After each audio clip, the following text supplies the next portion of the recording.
반갑습니다. 저는 김종학이라고 하고요. 지금 국립외교원에서 주로 이제 외교관 후보자들에게 우리 외교사, 근대 동아시아 외교사를 강의를 하고 있습니다. 그러한 1차 사료라고 얘기를 하는데요. 그러한 문서를 통해서 간단히 우리 근대 외교사를 한번 되짚어보는 그런 식으로 진행을 하려고 하고요.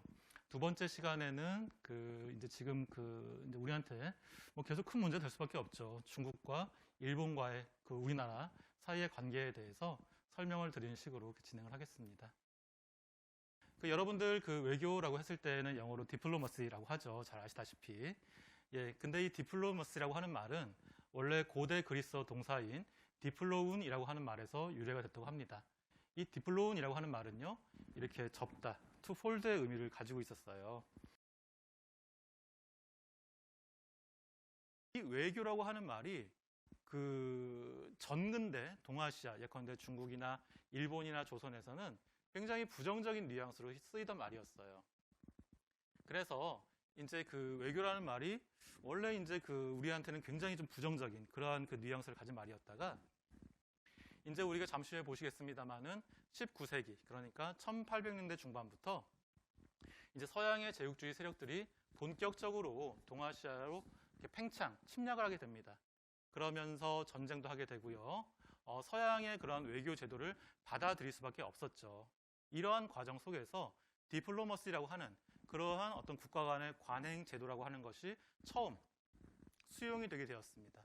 이 1차 대전의 경험을 겪고 나서는 이 외교라고 하는 것이 정말로 근대적인 어떠한 그러한 군사력의 발전 이런 거 결합이 됐을 때에는 정말로 참혹한 결과를 일으킬 수 있다.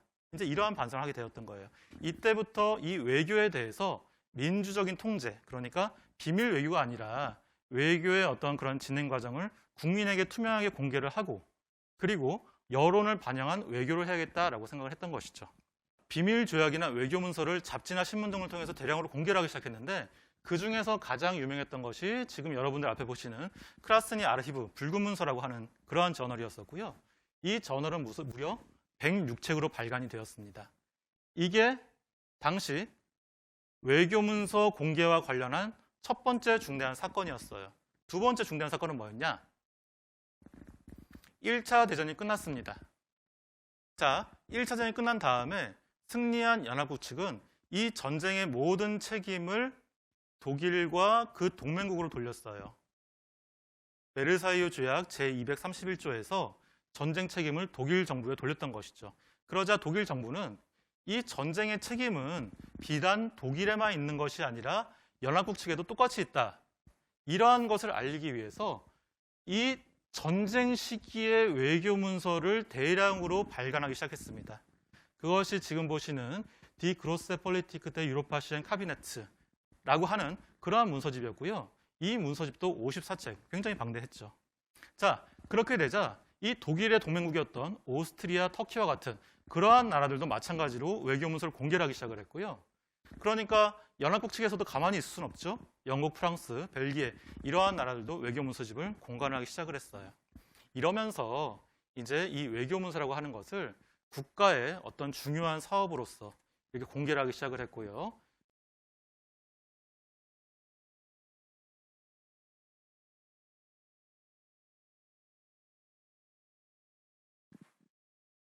자, 여러분들 이제 또 다음 사건입니다. 다음 사건. 혹시 갑신정변을 들어보셨어요? 갑신정변. 1884년 음력으로 10월 17일 날 여기 보시다시피 김옥균, 박영효, 홍영식, 서광범 이러한 젊은이들이 당시 김옥균의 나이가 34살, 24살, 하여튼 22살 이 정도 젊은 지금 대학생 같은 나이들이죠. 이 사람들이 어떤 조선의 개혁과 독립을 위해서 일본인들과 결탁을 해서 일으킨 쿠데타가 갑신정변이었습니다. 기본적으로 특히나 쿠데타와 같은 불법적인 그러한 행위에 관여하거나 개입하는 것은 이거는 굉장히 중대한 국제법 위반이 되는 것이죠. 그래서 갑신정변이 끝난 다음에 당시 일본 공사였던 다케조의 시니치로의 국제법 위반 여부를 두고서 조선 정부와 일본 정부 간의 외교적인 현안, 분쟁이 발생을 했습니다. 이것은 어떻게 된 거냐면은 원래 김옥균이 정변을 일으키기 전에 나중에 이와 같은 외교적인 분쟁을 예상을 하고서 다케조에게 이 옥새만 찍힌 백지 교지를 준 것 같아요. 이제 일본에 대한 어떤 그 배상 조건을 경감시키는 대가로 저 다케조의 불법 행위에 대해서는 불문에 붙이기로 그렇게 합의가 되었습니다.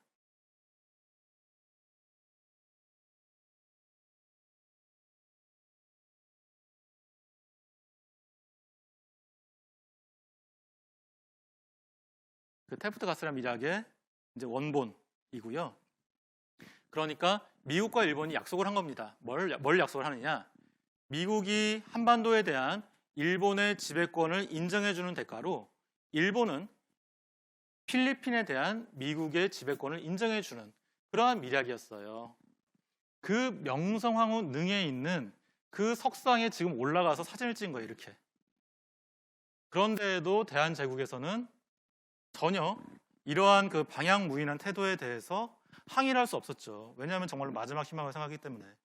그런데요, 아까 보신 것처럼 이미 이때 미국인들은 일본과 이렇게 비밀리에 밀약까지 맺은 상태였어요. 다시 말씀드리면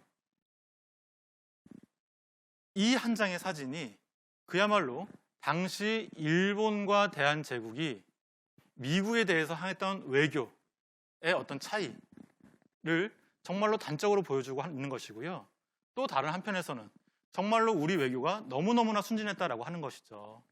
이 조약은 당시에 이 조약을 대표적으로 체결했던 이완용 이러한 인물들에 대한 전권 위임장도 없었고요.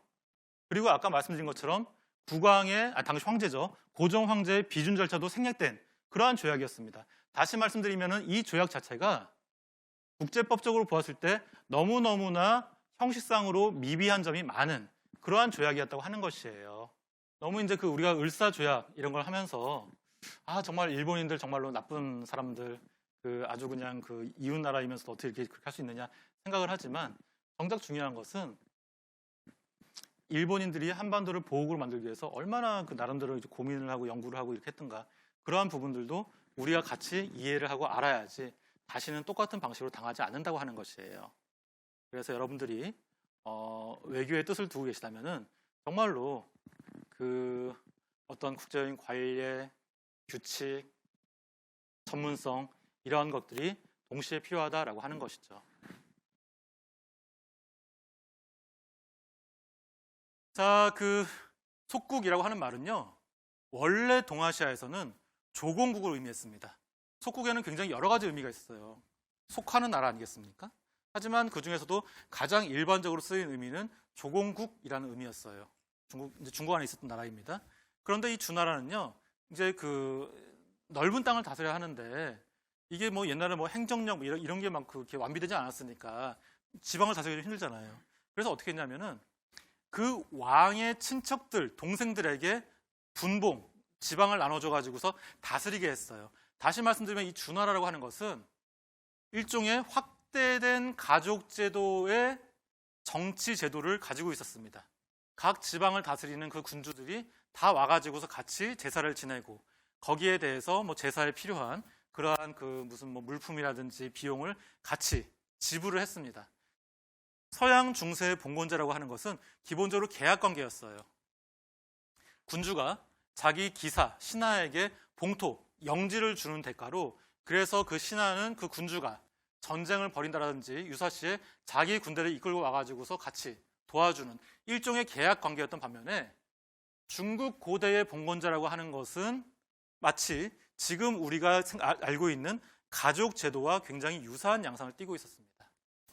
이 조공제도라고 하는 것에 의미가 있어요. 그건 무슨 의미냐면 주변의 민족들은 중국에 조공을 바침으로써 중국 중심의 지역 질서에 대해서 저항하지 않겠다 내지는 그것을 인정하겠다는 그러한 의사를 표시하는 겁니다.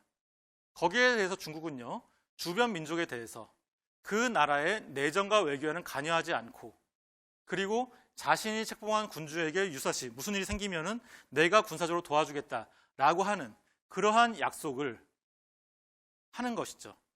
다시 말씀드리면 중국에 비해서는 우리가 작아요. 하지만 우리가 주변에 있는 다른 민족에 비해서는 큽니다. 예컨대 뭐 여진족이라든지 아니면은 뭐 스시마인들이라든지 이와 같이. 그러면은 우리가 작은 나라에 대해서는 우리가 조공을 받고 우리가 큰 나라가 되는 거예요. 그러니까 조공제도로 하는 것은 큰 나라와 작은 나라 사이에 어떠한 그러한 그 관계 속에서 만들어진 그러한 정치적인 의례였다고 하는 것이죠. 그런데 서양의 국제법을 딱 보니까 동아시아에 있는 이런 조공제도와 같은 그러한 그 관계된 규정이 없는 거예요. 다시 말씀드리면 서양의 역사에서는요, 이처럼 막 조공을 바치고 책봉을 받는데 서로 막 내부 문제는 간섭하지 않고 뭔가 이렇게 평화적으로 지내고 이런 식의 이게 없는 거예요. 그러한 그 역사가 없는 거예요. 서양 국제법도 마찬가지였어요. 그런데 서양 세력이 이제 동아시아에 막 침입을 해가지고서 모든 제도가 서구식으로 바뀌니까 서양 국제법에 따라서 뭔가 기존의 조공제도도 다시 한번 재정의할 필요가 생겼던 것이죠. 기존의 소국인 조선은 자주국으로 정의될 수밖에 없는 것이죠. 이거는 중국인들에게 굉장히 큰 고민거리를 안겨주었습니다. 중국인들이 또는 우리가 한국이 예전에 중국의 속국이었다고 할 때에는 그때는 두 가지 의미가 중첩이 되어 있다는 거예요. 하나는 뭐냐? 정말로 전통적인 의미의 속국. 그거는 뭐냐면은 내정과 외치, 내정과 외교의 자주권을 인정을 받으면서 지역 질서를 안정시키기 위한 정치적 의례로서의 속국, 조공국, 그러한 의미가 하나 있는 것이고요. 두 번째 의미는 뭐냐? 지금 중국인들이 하는 의미는 뭐냐? 1880년대 서양 국제법에 따라서 실제로 내정과 외교에 간섭을 하기 시작을 하면서 국제법적 의미에서의 디펜던트 스테이트로서 재정의한 그러한 의미의 속국이 있는 것이죠. 일본의 그 유명한 교육자, 뭐 언론인, 뭐 그런 이제 자유주의 사상가로 알려진 일본에 살던 가장 존경받는 인물이라고 생각하시면 돼요. 그런데 이 사람이 어떤 식의 조선 정책을 제시를 하냐면 이런 겁니다. 지금의 중국을 중국인이 다스리고 조선을 조선인들이 다스린다면야 우리도 우려할 것이 없다. 그런데 만에 하나 조선이나 중국이 개혁을 하지 못해가지고서 다른 서양 열강, 특히 러시아가 그걸 차지하는 일이 생기면은 어떻게 될 것이냐. 그런데 조선과 중국은 독립을 유지할 수 있는 길이 없다. 지금 이제 그 개혁을 거부하고 있기 때문에. 그래서 그 국토는 문명국에 의해서 분할될 것이 필연적이다. 우리는, 일본은 이웃나라의 계명을 기다려서 함께 아시아를 흥하게 할 만한 여유가 없다. 그 대열에서 벗어나서 서양의 문명국과 진퇴를 같이 하고, 그리고 중국과 조선을 대하는 방법도 우리가 이웃나라로서 특별하게 대하는 것이 아니라 마치 서양인들이 제3세계 비서구인을 대하는 것처럼 똑같이 해야 한다고 주장을 해요.